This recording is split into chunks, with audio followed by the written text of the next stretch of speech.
Rais wa Jamhuri ya Muungano wa Tanzania, viongozi wote mlioko hapa. Mheshimiwa Rais, nakushukuru kwa fursa ya nami kusimama hapa siku ya leo, na moja kwa moja nianze kwa kumpongeza sana Jaji Mkuu mpya wa taifa letu, na tunakutakia kila laheri katika utekelezaji wa majukumu yako, na kwa ushirikiano ule ambao ameusema Jaji Mkuu mstaafu, tutaendelea kutoa ushirikiano kwa mahakama kwa sura ambayo tunatakiwa kufanya hivyo kikatiba. Labda Mheshimiwa Rais, jambo moja tu ambalo amelieleza kwa kirefu sana Jaji Mkuu mstaafu, ikiwa ni hoja ya ushirikiano kati ya mihimili mitatu, kwa maana ya serikali, Bunge la Jamhuri ya Muungano wa Tanzania, lakini pia mahakama. Pengine fursa hii ni nzuri kwa sababu vyombo vya habari viko hapa. Ni muhimu wa Tanzania wakafahamu Rais wa Jamhuri ya Muungano wa Tanzania anazo nafasi nyingi ambazo zimetajwa kikatiba, na kila nafasi imewekewa majukumu yake tofauti. Mheshimiwa Rais anapokuwa anashirikiana na mahakama kama Rais wa Jamhuri ya Muungano wa Tanzania, ni mkuu wa nchi, anayo majukumu aliyopewa kikatiba kama mkuu wa nchi. Na akiwa mkuu wa nchi pale juu, sisi wengine tunakuwa hapa chini. Mmoja anakuwa mkuu wa mahakama, muhimili wa mahakama, mwingine anakuwa mkuu wa muhimili wa bunge, na mwingine anakuwa mkuu wa muhimili wa serikali. Kwa hivyo Rais anayo nafasi kama mkuu wa nchi kisha mkuu wa serikali. Sasa yako mazingira ambayo pengine Watanzania kwa sababu ya mazingira yaliyopo sasa hivi na taarifa watu za upotoshaji kwa namna ile, basi huwa wanamtazama Rais kwa sehemu moja tu kama mkuu wa serikali, na kwamba akisema jambo fulani basi anakuwa na mihimili mingine pengine inakuwa inaingiliwa labda kwa namna moja au nyingine. Lakini uhalisia ni kwamba nchi hii mihimili yote inachukua mamlaka yake kutoka kwenye katiba.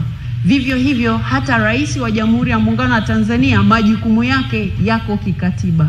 Kwa hivyo ni muhimu kama ulivyosema Jaji Mkuu mpya sasa, maana umesha hapa kwa hivyo sio mteule, kwamba unapozungumza na vyombo vya habari ni muhimu sana wananchi wakawa wanaelezwa taratibu, lakini lazima wafahamu tofauti ya hii mihimili, lakini pia kumweka Rais mahali anapostahili.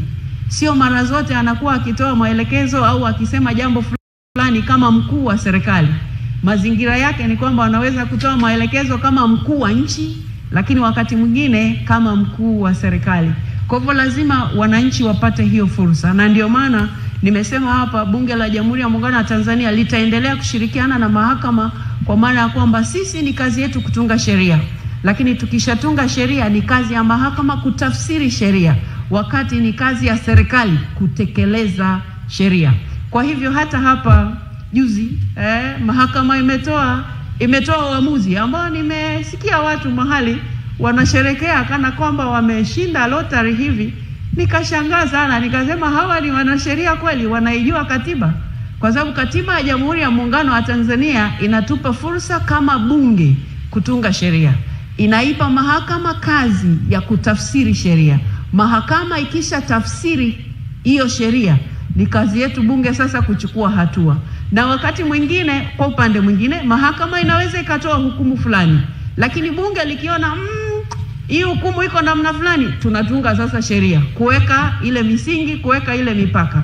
Kwa hivyo lazima wananchi wafike mahali ambapo kwa kweli wataelewa kazi ya hii mihimili, na pia kumweka Rais wa Jamhuri ya Muungano wa Tanzania mahali anapostahili, na kumtofautisha na Jaji Mkuu, kumtofautisha na Spika, wakati huo hata yeye kumtofautisha anapofanya kazi kama mkuu wa mhimili wa serikali.